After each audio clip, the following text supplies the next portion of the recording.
Merci, Monsieur le Président. Alors, tout d'abord, je tiens à vous dire, vous exprimer ma joie et vous dire à quel point ça me fait plaisir et je suis très, très honoré de passer juste après une planiste. Une planiste, pourquoi? Parce que Leila Ammari est une planiste de la promotion 2012 et je vous prie de l'applaudir. Alors, ceux qui étaient déjà hier, donc m'ont vu, j'ai déjà fait 3 présentations. Vous allez encore m'en supporter aujourd'hui, donc pour une 4e présentation. C'est vrai que moi je vais faire une présentation un peu technique, donc un peu ennuyeuse, mais je vous prie de m'en excuser, mais elle est fondamentale pour l'avancée et puis le bien-être et la santé de la population. Alors, autre chose, moi j'ai une question à vous poser. Est-ce que l'Afrique est là? Oui. J'ai pas bien entendu. Oui. Ah, voilà, très bien. Alors donc je vais vous parler de ce dossier technique qui est un peu ennuyeux, mais vous allez voir, il n'est pas démuni du tout d'intérêt puisque c'est quelque chose qui est fondamental pour la santé de notre pays. Alors ce dossier, donc, je vais le présenter de la manière suivante. Donc je vais vous faire un petit rappel un peu des différents cibles auxquelles a fait allusion tout à l'heure Dr Leila Ammari. Et puis après ce dossier, il y a 2 parties importantes. Il y a la partie qui concerne la comparaison des rapports coût-efficacité de fer élémentaire et du fer DTA. Et à ce moment-là, je vais vous parler un peu de la disponibilité et du coût. C'est ce qui nous intéresse le plus, qui intéresse plutôt les minotiers le plus. La faisabilité technique, ça aussi, parce que avec le fer élémentaire, les minotiers ont connu énormément de problèmes dans la faisabilité technique de fer élémentaire, de la fortification de la farine avec le fer élémentaire. Et puis enfin, donc, la conclusion qui intéresse aussi bien le ministère de la Santé, le ministère de l'Agriculture et aussi les minotiers, le coût et puis la faisabilité technique. Bien. Alors, pour les cibles mondiales de nutrition, donc à l'horizon 2025, on s'attend à ce qu'il y ait une réduction de l'anémie de 50% chez les femmes, donc en âge de procréer. Alors, au niveau national, donc, dans le cadre, Leila Ammari vient d'en parler, elle a parlé de la stratégie nationale de nutrition. Donc, notre objectif d'ici 2025, dans le cadre de cette stratégie développée par le ministère de la Santé et ses partenaires, c'est qu'on puisse atteindre une prévalence d'anémie ferriprive pour les femmes enceintes de 17% et pour les enfants de moins de 5 ans, donc une prévalence d'anémie de 15%. Bien. Et tout ça, bien sûr, tourne autour de la fortification de la farine de blé tendre en fer et en acide folique. Maintenant, je vais vous parler des différents types de fer qui sont utilisés à l'échelle internationale pour la fortification des aliments. Vous avez donc, bien sûr les fortifiants donc, qui sont solubles dans l'eau, ceux qui le sont moins, et puis ceux qui sont carrément insolubles dans l'eau. Le fameux fer élémentaire que nous avons utilisé pendant pas mal d'années concerne le fer élémentaire. Par contre, le nouveau fer que nous allons utiliser dans le nouveau prémix de la fortification de la farine, lui, il est carrément insoluble dans l'eau. Et voilà un peu la texture, si vous voulez, la couleur des différents fortifiants de fer. Alors, le jour où tout a commencé, ça c'est important, cette diapositive est très importante, il faut toujours un commencement, n'est-ce pas? Alors, ce jour-là, mais bien avant 2008, là vous voyez ici Richard Rubrel. Je ne sais pas, c'est Nicole, as-tu connu Richard Rubrel avant que tu rejoignes le laboratoire de Zurich? Bien, alors Richard Rubrel, nous l'avons invité au ministère de la Santé, et c'était donc lui le premier, donc nous l'avons invité dans ce cadre de la fortification-là. Et c'est le premier qui nous avait parlé de ce fer DTA. Et nous avons fait un plaidoyer au sein de la direction de la population pour parler de ce fer EDTA. Et depuis, donc voilà, beaucoup d'eau ont coulé sous les ponts, comme on dit. Suite à la visite de Richard Rubrel, de ton laboratoire, donc là, nous avons travaillé d'arrache-pied. Et puis nous avons reçu ici la visite de Omar Dali. Donc ça aussi, c'est un travail que nous avons fait pour Omar Dali. Et puis notre ami de l'OMS de la région Ebro, qui finalement, c'est avec lui que nous avons validé ce dossier technique de l'OMS. Bien, donc, alors, pourquoi je parle le jour où tout a commencé, c'est suite à la réunion qui a eu à Atlanta en 2008, suite à cette réunion qui a réuni la plupart des chercheurs, ou disons les parrains ou les spécialistes en fer, de la fortification de fer, et donc ça s'est passé à Atlanta. Et c'est ce jour-là donc qu'a été décidé ce que vous avez montré tout à l'heure, Leïla Amari, et je vous remonte maintenant à l'instant, à savoir que si par exemple, puisque je vais faire des terres qui nous intéressent, alors pour la farine à faible extraction ou bien la farine à forte extraction, vous voyez par exemple que pour les Marocains, nous les Marocains, nous consommons beaucoup de farine. Vous le savez, je le dis toujours, je n'arrêterai pas de le dire, je vais vous embêter encore. Je le dis que le Marocain consomme 364 grammes de farine par jour, et c'est pour ça que nous ne sommes pas des omnivores, nous ne sommes pas des carnivores, mais nous sommes des robivores. Donc je le dis à chaque fois. Et donc, comme vous le voyez ici, vous avez donc ces 15 ppm, nous utilisons donc 15 ppm de ferro-DTA, ce qui est recommandé. Donc, et puis la même chose pour la haute extraction, c'est le cas au Maroc, donc ce qui est préconisé, donc c'est 15 ppm, et bien sûr pour l'acide folique, que ce soit à haute ou à faible extraction de farine, donc pour l'acide folique, c'est ce qui est préconisé, donc c'est 1 ppm. Ceci, c'est en 2008. Donc, ensuite, ça a été validé par l'OMS en 2009, puisqu'on retrouve à peu près les mêmes valeurs. Bien, alors, maintenant, je vais vous parler de ce contexte de dossier technique. Donc, je vous avais parlé, il y a deux parties. Je m'excuse, c'est assez technique et assez ennuyeux. Moi, je vais faire de mon mieux de le rendre un peu ludique. Alors, donc, la première partie concerne donc, la comparaison des rapports coût-efficacité de fer élémentaire que nous avons utilisé pendant toutes ces années-là et qui n'a pas donné vraiment la situation dans laquelle on s'attendait, et puis le fer DTA maintenant que nous prêtons donc à fortifier avec la farine. Alors donc je vais vous parler de la biodisponibilité, donc ce qui est connu à l'échelle internationale, et les inhibiteurs, et ainsi que l'autre. Alors concernant Nicole, tout à l'heure, va vous parler un peu des différentes études qui ont été faites avec l'inhibition, c'est-à-dire le fer DTA, avec les inhibiteurs donc, qui ont plus d'influence ou pas sur le fer DTA. Donc, mais ça, c'est le référentiel en ce qui concerne la biodisponibilité. Et vous voyez, par exemple, le référentiel ici, c'est le sulfate de fer. Donc, le sulfate de fer est considéré comme étant 100% de biodisponibilité. Et si on le compare au fer élémentaire, on est entre 13 et 148. Donc au Maroc, on était plutôt dans cette zone-là. Pour le fer DTA, donc si vous voyez, c'est au moins 4 fois plus donc, biodisponible. Ça, c'est un travail donc Richard Rurel. Comme tu le vois, Nicole, je vais beaucoup parler de Richard Rurel parce qu'effectivement, c'est le papa c'est-à-dire de la fortification de la farine, de la farine en fer, et bien d'autres aliments. Alors donc là, c'est le travail donc, qui a été publié par Richard Rurel, et là on voit très bien donc, le premier travail qui montrait que, c'est-à-dire par rapport au phytate, donc il n'y a pas vraiment le phytate ne chylate pas le fer DTA. Pourquoi? Parce que déjà le fer DTA est déjà chylaté par le DTA. Mais Nicole en parlera plus en détail tout à l'heure. Ça, c'est un travail qui a été fait au Kenya, donc c'est aussi un travail de référence.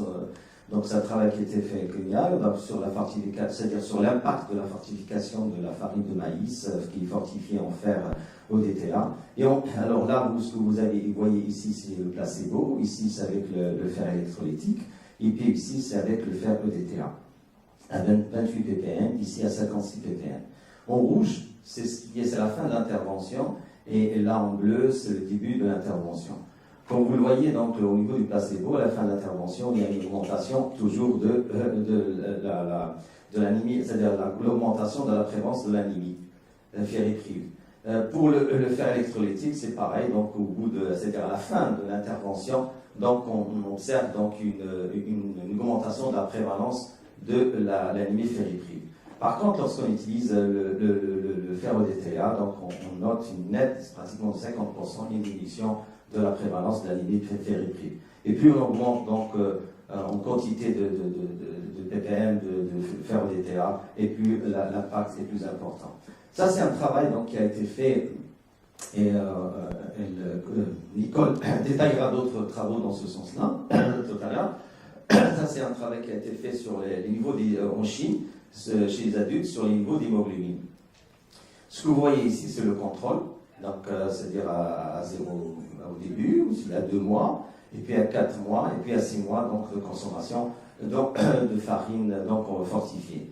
Alors cette farine, soit elle est fortifiée donc, avec le fer élémentaire, que vous voyez ici à 60 ppm, donc nous au Maroc on était à 45 ppm, et puis là c'est le sulfate ferreux, et enfin là avec le fer DTA à 20 ppm. Et comme vous le voyez ici, ça, le contrôle, ça pas du tout, la réserve de fer est toujours insuffisante. De même pour le 60 ppm de fer élémentaire. Et puis avec le sulfate ferreux, donc, où ce n'est que au bout de 6 mois qu'on dépasse un peu, qu'on a les réserves suffisantes de fer. Pour le fer DTA, déjà au bout de 4e mois, donc on voit déjà un effet qui est intéressant. C'est pourquoi donc lorsqu'on mettra en place donc ce serait bien qu'au bout de 6 mois qu'on puisse faire une étude d'impact, pas une étude d'efficacité, parce que l'étude d'efficacité c'est ce que va présenter tout à l'heure Nicole, mais aujourd'hui au niveau national, et là donc j'invite les gens, c'est-à-dire du ministère de la Santé à faire un plaidoyer, notamment puisque dans le cadre du plan Santé 2025, ce serait bien qu'on mette en place une étude d'impact. C'est-à-dire lorsqu'on mettra en place donc, la fortification de la farine avec le fer DTA, ce serait intéressant d'amener une preuve supplémentaire et ce serait donc des points positifs pour ce plan national, ce plan Santé 2025, puisque, comme vous allez voir tout à l'heure, nous avons démontré la disponibilité de fer DTA au niveau du Maroc.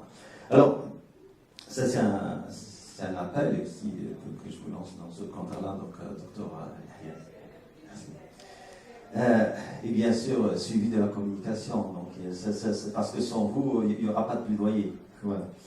Alors, concernant donc l'absorption du fer à partir... Là, c'est le ciel. Vous voyez, Richard Rudel est toujours là. Il est omniprésent, supérieur. Mais c'est grâce à lui, c'est Richard Rudel qui a fait avancer la machine, qui a été suivie ensuite par ses disciples. Alors, là, ce que vous voyez, c'est un peu pour les céréales. Cette diapositive, vous allez la voir aussi tout à l'heure à Nicole, qui va la développer. Donc, là, vous voyez, avec que ce soit à faible extraction ou à haute extraction, on a toujours un effet donc, pour le fer DTA. Et ce qui nous intéresse, nous, ce qui a été... Alors, ce qui est intéressant pour nous, c'est que, comme vous le savez, le fer DTA, ça coûte cher. Le fer élémentaire, qu'est-ce qui a encouragé, si vous voulez, différents pays à travers le monde à utiliser le fer élémentaire sans trop réfléchir à cette histoire de biodisponibilité, parce qu'on se disait, bon, puisqu'on mange beaucoup de farine, alors on a démontré bon, que finalement, il y aurait un effet avec le fer élémentaire. Mais c'est son coût, parce que le fer élémentaire ne coûte pas cher. Et pourquoi ça fait des années qu'on parle de fer DTA, ça fait des années que les gens disent que quoi, le fer DTA, c'est bien, il est biodisponible, et aussi c'est tout un intérêt de mettre... C'est son coût très cher, donc ce qui fait que... Et quand on voit les recommandations de l'OMS, c'est 15 ppm. Alors, il faudrait mettre 15 ppm ou ne pas mettre 15 ppm. Quelle est l'approche qu'on doit faire? Lorsqu'on utilise les 15 ppm, on se rend compte qu'on dépasse déjà le coût qu'utilisent les minotiers. Et comme je l'ai dit hier, dans une de mes présentations, j'ai dit une chose, il faut sortir des DINI. Ça veut dire le rapport global de nutrition de 2014, il y a cette phrase qui est formidable, qui dit il faut sortir des DINI. Le problème vient peut-être de l'industriel, mais l'industriel peut être aussi la solution.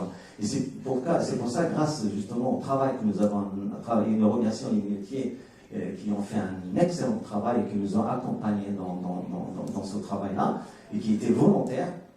Et donc, ce qui fait que, mais c'est un partenaire, et ce partenaire-là, c'est lui qui va prendre le surcoût de cette fortification. Si vous amenez avec un fer DTA qui a un prix très élevé, ils ne vont pas suivre. Donc, il y avait un gymnastique incroyable qu'il fallait. C'est un travail de longue haleine, on a travaillé longtemps sur là-dessus, et on s'est rendu compte qu'en fait, et puis après, en 2016, en 2016, ce qui s'est passé, c'est que la Chine avait signé donc, des accords pour la diminution de monoxyde de carbone, pour l'histoire d'environnement. Et du coup, certaines usines qui fabriquaient l'acide folique ont fermé pour pouvoir c'est-à-dire être à jour. Et ils étaient fermés pratiquement pendant 2 ans, 3 ans. Et le prix de l'acide folique a flambé. Il a complètement flambé. Il est passé de $30 à $400. Alors vous imaginez, comment est-ce que ces minotiers-là vont à ce moment-là acheter ce premix? Et c'était un gros problème au niveau national. Mais heureusement, après, donc, il y a eu ce prix de l'acide folique a diminué, ce qui a permis un peu de... Bon, le prix est toujours assez élevé, mais pas suffisant pour empêcher la fortification. Et comme vous le voyez, comme vous le savez, dans l'ancien fer élémentaire, dans l'ancien prémix que nous utilisons pour la farine, il y a d'autres vitamines. Et ces vitamines-là, je vais en parler, et nous avons fait l'économie de ces vitamines. Pourquoi? Parce qu'en bout de chaîne, lorsqu'on a analysé ces vitamines, on ne les retrouve plus. Donc on s'est dit, ça ne sert à rien de les mettre. Par contre, on retrouve l'acide folique à la fin, et on retrouve bien sûr le fer qui n'a pas bougé. Et au RICA, donc qu'est-ce qui s'est passé? On a vu un peu ce qui s'est passé au Pakistan. Et c'est grâce au Pakistan qui nous a donné qui nous a boosté justement pour aller vers les 10 ppm. Alors regardez, par exemple pour le Pakistan, la quantité de farine consommée au Pakistan est de 311 grammes, et de 311 grammes par jour et par personne. Et l'anémie chez les femmes, comment on appelle ça, les femmes en âge de procréer, enfin enceintes, pardon, est de 53%.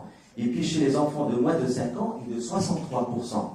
C'est pratiquement le même profil qu'au Maroc. Et regardez au Maroc, nous avons donc la quantité de la farine qui est consommée au Maroc, donc là en 2016, c'est récent. Hein.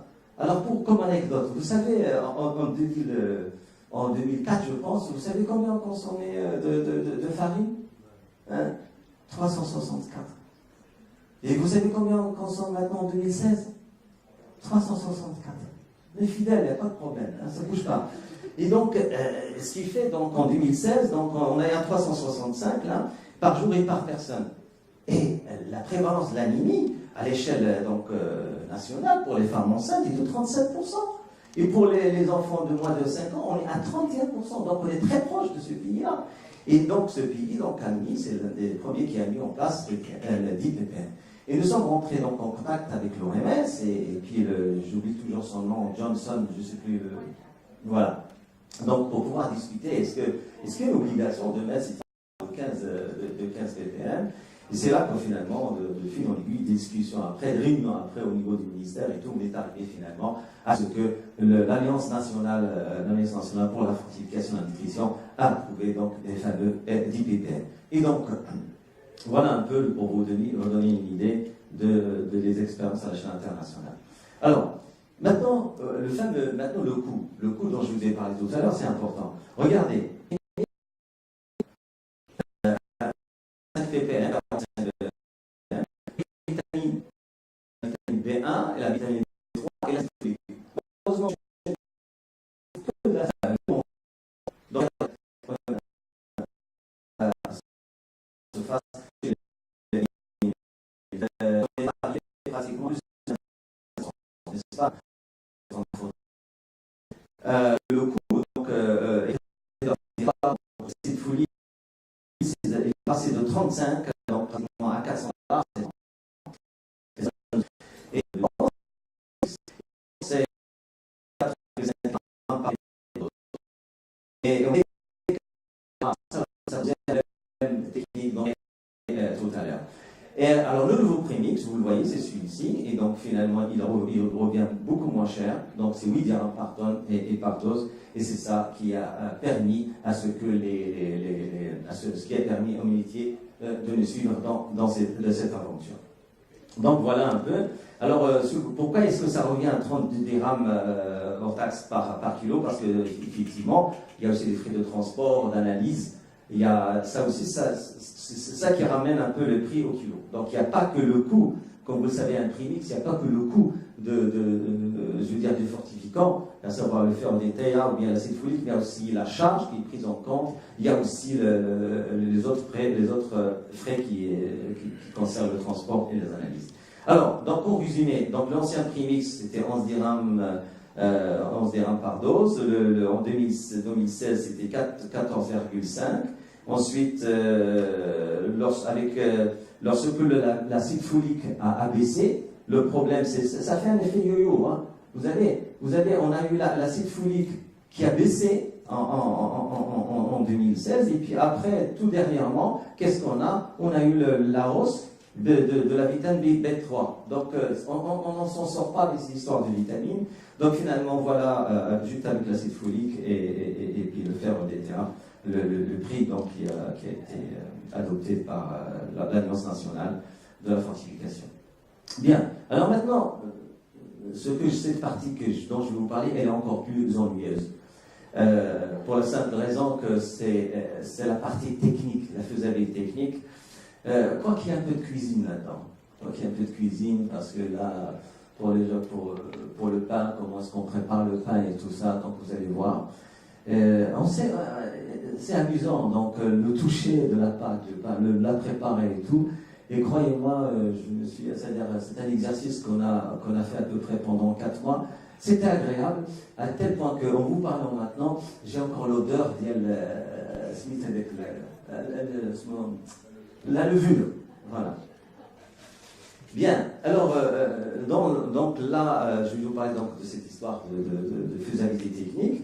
Bien sûr, là, je vais vous parler de l'adjonction, de mélange, et ensuite des niveaux de fortification qu'on a rajoutés pour le fer DTA, l'acide folique, et la nouvelle formule qui a été adoptée, la fourchette de tolérance. Parce que dites-vous bien qu'au départ, lorsqu'on a commencé la fortification, nous avons commis une erreur. Lorsqu'on a sorti l'arrêté, on y met 45 ppm de fer et d'A7, et puis hop. Mais on a oublié de mettre ce qui fait l'ANSA, le ministère de l'Agriculture qui est avec nous, donc devait pénaliser les minotiers.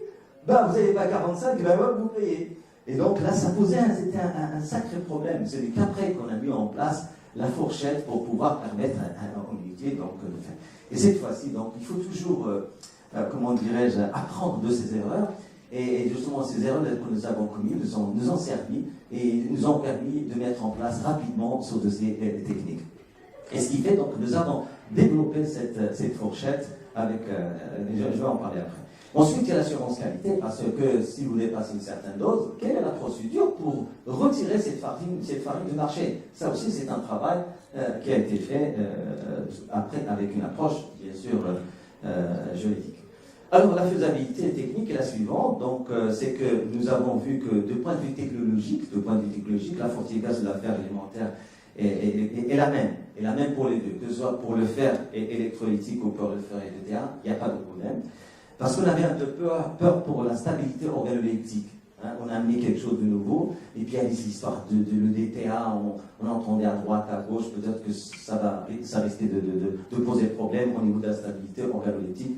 Et grâce à Dieu, donc, nous n'avons pas eu de problème pour cette stabilité. Ensuite, il y a ce problème c'est un problème qui était récurrent. Et Dr Mahfoudi et toute l'équipe qui travaille avec Dr Mahfoudi et aussi avec Mme Amina Al-Hajjab, chez les minotiers, il y avait ce problème de tassement. Il y avait ce problème de tassement parce que le fer électrolytique, comme vous le savez, il y a ce magnétisme. Lorsqu'il passe dans le microdoseur, il y a un magnétisme, et ce qui fait ce magnétisme accroche et quélate le fer élémentaire. Et puis à ce moment-là, ça bloque la machine, et puis en bout de course, nous avons une farine qui n'est pas enrichie, fortifiée adéquatement. Et le fer DTA, par contre, a montré qu'il n'y a pas le magnétisme, n'a aucun effet sur lui. Pourquoi? Parce que le fer est déjà lui-même quélaté par le DTA. Et ça, c'est un grand gain, et ça permet un peu aux minotiers de souffler. Donc, il y a moins de problèmes aussi pour le mélange. Il y avait aussi un problème de mélange, parce que, comme je l'ai dit tout à l'heure, on utilise juste 90 grammes. Eh bien, imaginez 90 grammes dans une tonne, après, ça pose problème de point de vue homogénéisation de la fortification. Et avec ce nouveau prémix, avec cette nouvelle approche, Donc, comme je dis, nous avons profité des erreurs du passé, et ce qui fait que nous avons un facteur d'édition de 4000. Donc, on fait grâce les plus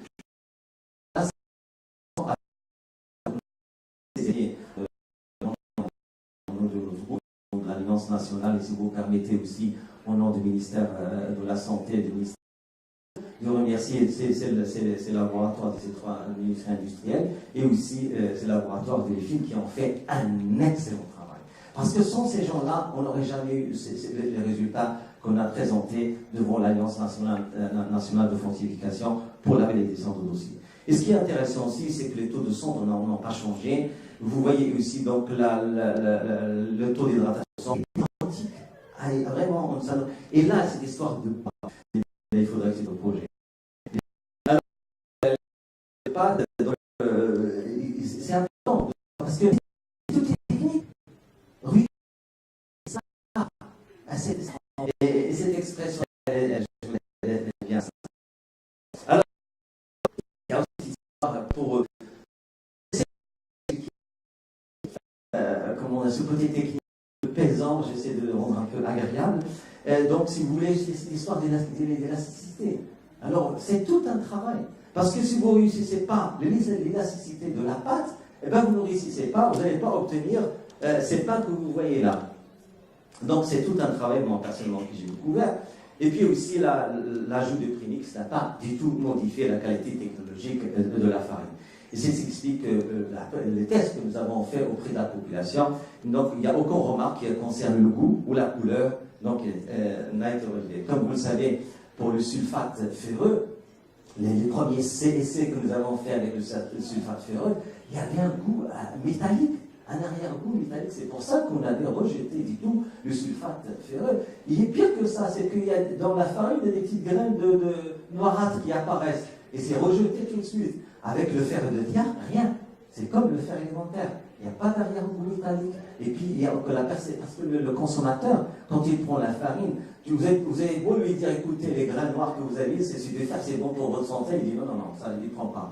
Et donc, le fer de diamant a quelque chose qui a, je veux dire, qui est en faveur de cette fortification. Bien, alors les niveaux de fortification, donc, comme vous le savez, pour mettre en place un dossier, pour mettre en place une fourchette ou des teneurs qui vont devenir après officielles, il faut se référer, le référentiel doit être toujours les enfants. Et c'est pour ça, donc, dans cette approche-là, nous nous sommes intéressés aux populations les plus vulnérables. Donc, à la limite, ce sont les enfants qui sont âgés de moins de 2 ans. Et donc, et les femmes qui sont en âge de procréer. Pourquoi je dis cela? Parce que, comme vous le voyez, pour un régime riche en céréales, mais qui contient de la vitamine C, là, ça va faire plaisir à Cornelia à l'école, parce que hier, elle n'arrêtait pas de me parler vitamine C, vitamine C, vitamine C. Effectivement, on a tenu compte de ça. Et puis, la disponibilité du fer est de 10%. Ça, c'est pour l'OMS, et de 10%, dans le cas de besoin moyen estimé. D'accord. Et quand on tient compte de cela, donc on se rend compte qu'en fait, on atteint les 100% pour la femme de 9,4 mg. C'est ça, c'est ce qu'on appelle les besoins moyens estimés. Et donc l'apport en fer de l'alimentaire, il doit être situé entre 20% et 40%. S'il est à 20%, il est bon, s'il est à 40%, donc il est excellent. Donc nous, si on doit fortifier, on doit se situer entre 20 et 40% des besoins moyens estimés. Alors, voilà, là je vais faire un peu court. Donc vous voyez ici, donc c'est le 3 juin 2016 que ça a été validé par l'Alliance nationale donc, de fortification. Il a été décidé de fortifier, après bien sûr toute une année de travail, après diverses réunions, et je vous assure que ça n'a pas été facile. Et Dr Yahyan est là pour en témoigner. C'était des réunions et des réunions et des réunions. Il a Amari, s'il n'avait pas tenu, je vous assure qu'il aurait la même coupe que moi aujourd'hui. Donc, et je vous prie de pouvoir bien applaudir chaudement l'Alama, le docteur Yahya, pour tout le travail qu'ils ont fait. Parce que sans ces gens-là, sans le ministère de la Santé, peut-être qu'aujourd'hui, je ne serais pas là devant vous en train de vous présenter ce qui peut être la solution pour résoudre le problème de l'anémie au Maroc. Alors, donc là, vous avez sur la base, dans consommation, comme je disais tout à l'heure, de 300 de farine.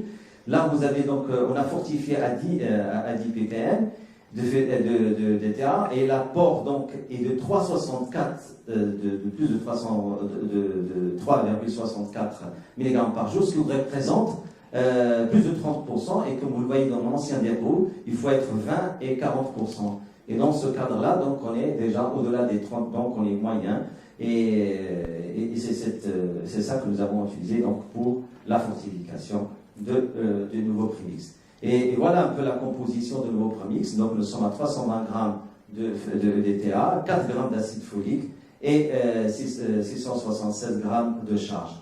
Et le taux d'adjonction est de 250 mg par kilo de farine.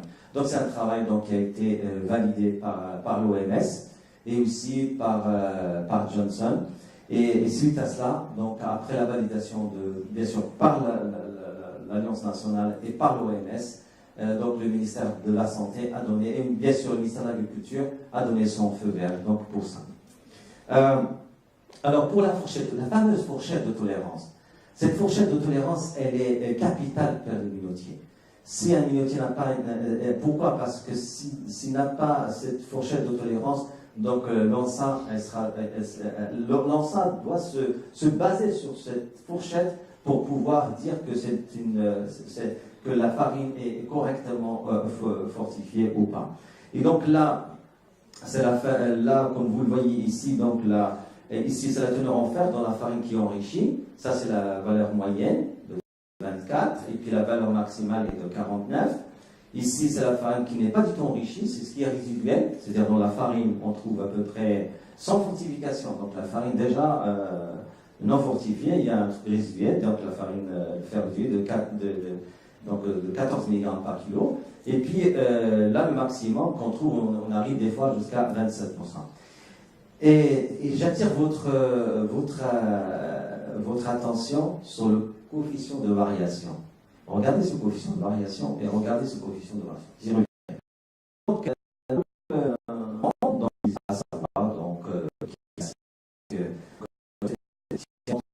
de la limite, de ce qu'on appelle la limite supérieure à laquelle on n'observe pas d'effets secondaires, et puis aussi la limite inférieure à laquelle on observe donc des effets secondaires. Mais on ne pouvait pas tenir compte de cette méthode-là, donc on n'a pas utilisé cette méthode de la FAO. C'est pour cela que, pourquoi? Tout simplement parce qu'en utilisant le coefficient de variation dont j'ai parlé tout à l'heure, il est supérieur à 20%. Et si on utilise la méthode de l'OMS, bon, pour l'estimation de la fourchette de tolérance, donc, qui normalement doit inclure plus de 80% d'échantillons portiers, donc cette méthode n'est pas du tout applicable. Et c'est pour ça que nous avons appliqué la méthode de Dari et d'Ainsworth. Pourquoi? Parce que cette méthode il va donner des résultats qui sont aberrants, compte tenu de la dispersion des résultats d'analyse qui sont un peu à l'échelle dans les différents pays en voie de développement. Et voilà un peu la fameuse méthode que nous avons utilisée, et donc qui a été validée bien sûr par l'OMS, et ici donc ça c'est la méthode de Dari et Ainsworth. Et donc nous prenons le niveau minimum donc du fer, vous avez la moyenne, et vous utilisez le coefficient de variation, et on est à 16,8 mg. Ça c'est le minimum, et le maximum est à 32,7 mg. Donc, alors le niveau, alors oui, il faut quand même mettre en place, ça c'est la fourchette. Donc c'est la fourchette qui a été, comment dirais-je, qui a été calculée et qu'on a mis à la disposition du ministère de l'Agriculture, au ministère de l'ANSA, pour que ce soit une référence pour pouvoir évaluer donc la farine qui est correctement ou non correctement fortifiée. Et puis, il faut aussi déterminer des niveaux de toxicité pour pouvoir justifier le retrait d'un produit du marché. Et donc, les populations les plus à risque donc, sont les enfants. Donc, on se base toujours sur les enfants pour pouvoir mettre en place une recommandation qui consomme relativement une grande quantité de fer intrinsèque ou du fer ODTA dépasse les 32 mg. Alors, pour l'ANSA a besoin quand même des outils pour pouvoir vérifier la teneur en fer. Et les minotiers ont aussi besoin d'outils pour pouvoir intra-laboratoire, comment on appelle ça, minoterie, vérifier s'ils sont dans la bonne fourchette, c'est-à-dire dans la fourchette qui est adéquate pour pouvoir mettre en place, pour mettre en vente leurs produits. Et voilà un peu, et puis on a mis en place donc ce qu'on appelle ce formulaire de contrôle qualité et de comptabilité de la farine fortifiée pour les minotiers. Merci.